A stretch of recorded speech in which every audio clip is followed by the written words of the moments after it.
فن کی دہلیز پہ فنکار نے دم توڑ دیا. پوری کائنات میں جناب عباس علیہ السلام سے عظیم ترین ذات کوئی نہیں ہے بعد علی اور ذوات مقدسہ کہ فن کی دہلیز پہ فنکار نے دم توڑ دیا.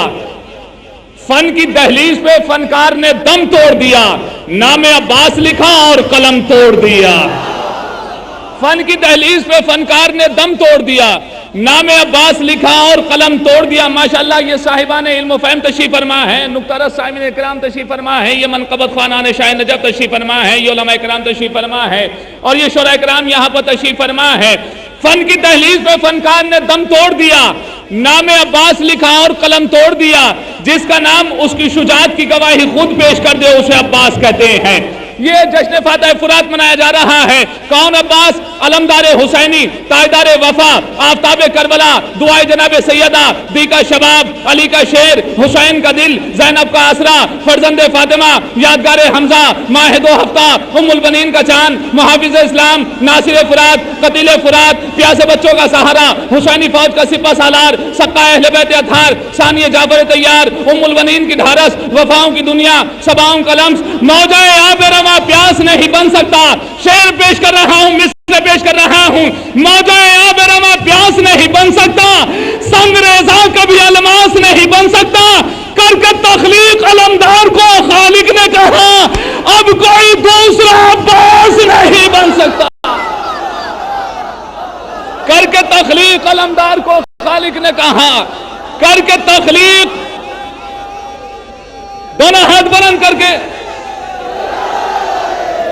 ماشاءاللہ یہ احسان شناس قوم بیٹھی ہے، احسان فراموش قوم نہیں ہے. یہ جانتی ہے کہ یہ ہاتھ ہے تو جناب عباس کا صدقہ، یہ جگر ہے تو جناب علی اکبر کا صدقہ، یہ حوصلہ ہے تو حبیب ابن مظاہر کا حوصلہ ہے اور اسی کے صدقے میں ہے. تو جو ان ہاتھوں کو صدقہ مانتا ہے جناب عباس کا تو پوری تمنائی کے ساتھ دونوں ہاتھ بلند کر کے نعرہ حیدری.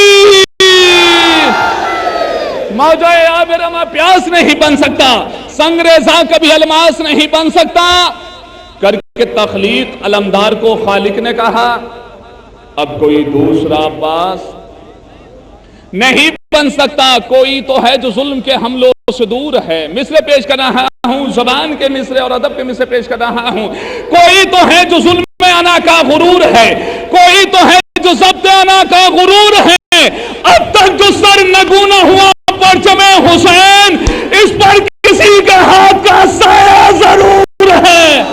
اب تک جو سر نگوں نہ ہوا پرچم حسین، اس پر کسی کے ہاتھ کا سایہ ضرور ہے. آئیے حضرات، میں جشن فاتح فرات میں گزارش کر رہا ہوں نعت پاک کے لیے محترم اسلم بقائی صاحب کی بارگاہ میں تشریف لائیں اور نعت پاک سے اس سلسلے کو اور اس روحانی کیفیت کو دونوں ہاتھ بلند کر کے یا لے. اور جو حضرات ابھی تک باہر تشریف فرمائے ہیں ان سے التماس کی جاتی ہے فرش مسرت پر تشریف لے آئیں. ماشاءاللہ یقیناً یہ کوئی مبالغہ آرائی نہیں ہے، یہ کوئی آپ کے سامنے آپ بیٹھے ہوئے ہیں تو یہ کوئی منہ دیکھی بات نہیں ہے. ماشاءاللہ یہ آپ کی خوش نصیبی ہے، یہ سعادت مندی کے لمحات ہیں کہ آپ کی نحیف سی آواز پر وہ معتبر اور وہ مستند، وہ عالمی شہرت یافتہ شعراء کرام تشریف لائے ہیں جو یقینی طور پر کم سے کم یہ اتنے معتبر شعراء ایک ساتھ اتنی جگہ جمع نہیں ہو سکتے. صلوات پڑھیں محمد و آل محمد پر.